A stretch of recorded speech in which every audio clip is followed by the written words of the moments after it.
In this video, we'll be taking a look at 3 college football games happening on October 22nd, 2022, and providing you with free team picks and total picks for each one of those games. So 2 picks for each game, 6 picks in total. Welcome back to Cash Out Sports. Let's dive right into it. Oh, and don't forget to subscribe and to click the bell icon to get notified as soon as these videos get released, so that you have more time to plan out your bets as we provide these videos on a daily basis. I can guarantee that you'll have all the important information that you'll need on these 3 college football games after fully watching this video.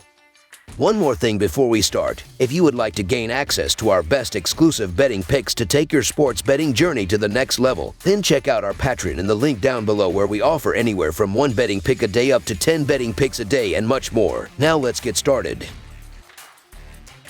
UCF versus East Carolina. In an American Athletic Conference battle, the UCF Knights will take on the East Carolina Pirates on Saturday at Dowdy-Ficklen Stadium. The Pirates are coming off a wild overtime win against Memphis last week, and UCF obliterated Temple last week by a score of 70-13. UCF is 8-18 against the spread in their last 26 conference games and 5-2 against the spread in their last 7 games in October, while the under is 5-1 in their last 6 games following a win. East Carolina is 1-5 against the spread in their last 6 conference games and 20-42-1 against the spread in their last 63 games against a team with a winning record, while the over is 11-4 in their last 15 games against a team with a winning record. The East Carolina Pirates come into this matchup after a 47-45 win in quadruple overtime at home against the Memphis Tigers last week. Keaton Mitchell carried the ball 29 times for 149 yards and 3 touchdowns, while Holton Ahlers threw for 304 yards and 1 touchdown with 0 interceptions. The Pirates held the Tigers to just 84 rushing yards, which was the 2nd game in a row they had held their opponent under 100 rushing yards. Central Florida will put that rush defense to the test with an offense that ranks 4th in rush yards per game, 15th in yards per carry, 15th in success rate when rushing, and 18th in EPA per rush. Having gained 468 rushing yards in 6 games, quarterback John Reese Plumlee has been an excellent runner when needed. His ability as a passer has been questioned, but he ranks 29th in passing efficiency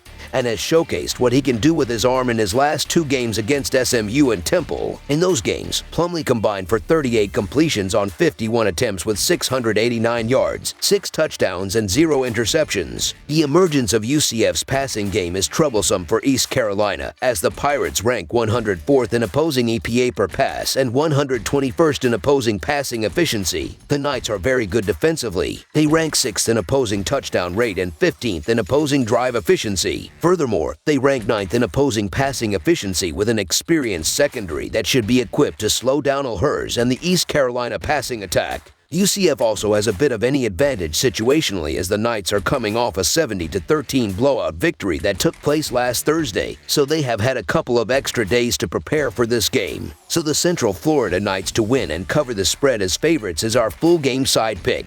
UCF has been a top 15 scoring offense this year, running up 41 points per game. Last week they decimated a bad Temple team to the tune of 70-13. That 1T happened here, but I expect UCF to rack up some numbers against a Pirates defense that ranks 117th against the pass and gives up 388 total yards per game. However, I think the total here is set too high at 64.5 points. UCF's defense has been excellent this year and has not allowed more than 20 points in any single game this season. East Carolina has a potent offense, but it will be doing well to get much over 20 points. UCF will put up a number in the mid to high 30s, but that 1T be enough to get past the total. Under the projected total is our full game total pick.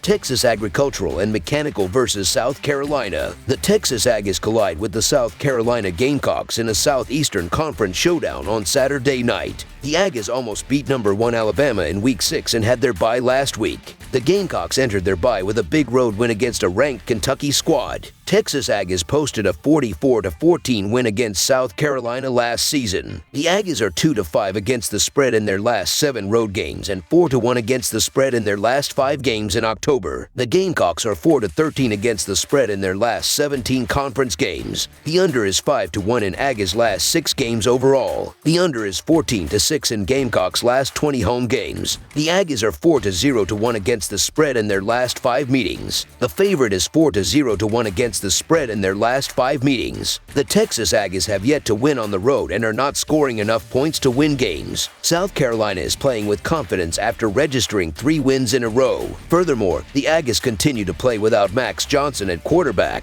leaving way for Haynes King. He is inexperienced and only has a 58% completion efficiency. The Gamecocks have an elite pass defense that is limiting foes to only 180 passing yards, good for 19th in the FBS. South Carolina will also run often. They only attempt a pass in 49% of their plays, and the Aggies rank 115th against the run. The Aggies' pass defense is good, but the analytic stats illustrate they are about average, as their pass defense only ranks 43rd in the FBS in EPA play. The Texas Aggies are probably the better, more talented team, but they still have issues finishing drives offensively, and you can run all over their defense. The South Carolina Gamecocks are playing their best ball of the season, are fresh off a big road win over Kentucky, and they have a playmaking quarterback who is getting more and more accurate by the week. This is a winnable game for the Gamecocks, so the South Carolina Gamecocks to cover the spread as underdogs is our full game side pick. The Aggies' poor offensive output will result in a defensive battle. As mentioned, they aren't scoring many points, and defensively they are containing the opposition, conceding 24 or fewer points in 5 out of their last 6 games. They held Arkansas to 21 and Alabama to 24 points. In addition, the Gamecocks will take time off the clock on their possessions due to the frequent running plays. They have only scored an average of 20 points in their 3 Southeastern Conference games this season. The under is 5-1 in the Aggies' 6 games on the season. Rattler has stymied the Gamecocks' progress with his turnover woes, which is a cause for concern against an Aggies defense that's 14th in the country against the pass this year. That said, South Carolina ran the ball effectively last week against Kentucky and could look to do the same against Aggies, which is 114th nationally against the run. That should result in a slow pace from both offenses as they figure out how to put the football in the end zone, which the Aggies have trouble doing when they're on offense. I expect scoring to be at a premium in this game. If you're hoping to see a lot of scoring, you should tune into another game. Under the projected total is our full game total pick.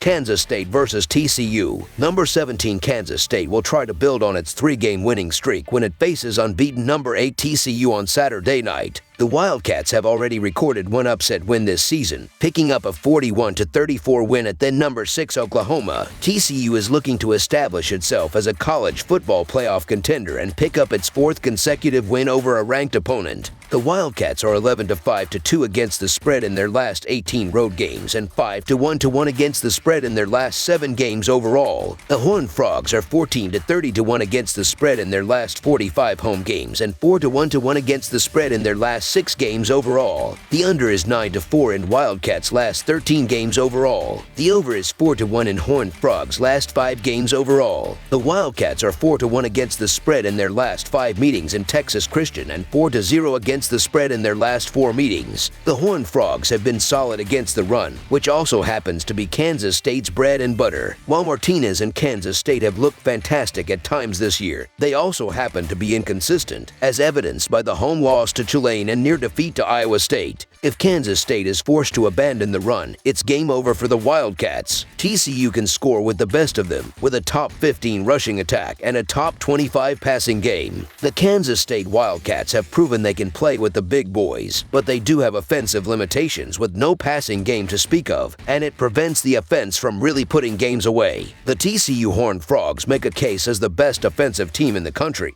and they've had a field day 3 straight weeks against quality teams. I'm not sure why one would be eager to step in front of TCU at the moment. Kansas State doesn't have the offensive horses to hang for 60 minutes. Look for another big game from Duggan here, and that is going to be the difference as TCU is going to get the job done. So the TCU Horned Frogs to win and cover the spread as favorites is our full game side pick. Kansas State tends to play lower scoring games than TCU, going under the total in 9 of its last 13 games. The Wildcats will want to control the pace against a TCU offense that has a little more firepower. They tend to emphasize this strategy even more away from home, cashing the under in 4 of their last 5 road games. TCU is coming off a double overtime win, which did not give the Horned Frogs as much time to prepare for Kansas State's defense. The under is 4-1 in Kansas State's last 5 games following a straight-up victory and 5-2 in their last 7 versus a team with a winning record. I'm expecting a tense, back-and-forth affair that results in a few more punts than the odds makers are suggesting with this total. TCU's offense struggled in the first half last week before scoring 14 points in the game's final quarter. Kansas State, meanwhile, has not passed the ball with enough consistency this season to predict a high-scoring affair. These teams have gone under the total in 6 straight head-to-head meetings, and I expect that trend to continue on Saturday. Under the projected total is our full game total pick. That's all for now, so if you have any other games you would like reviewed, then leave a comment down below with the game you would like analyzed. Subscribe to our channel, leave a like on this video, and we'll get to it as soon as we possibly can. We would also love to hear your opinion on the picks presented to you in this video, whether you agree or disagree with them, so leave a comment down below and do let us know.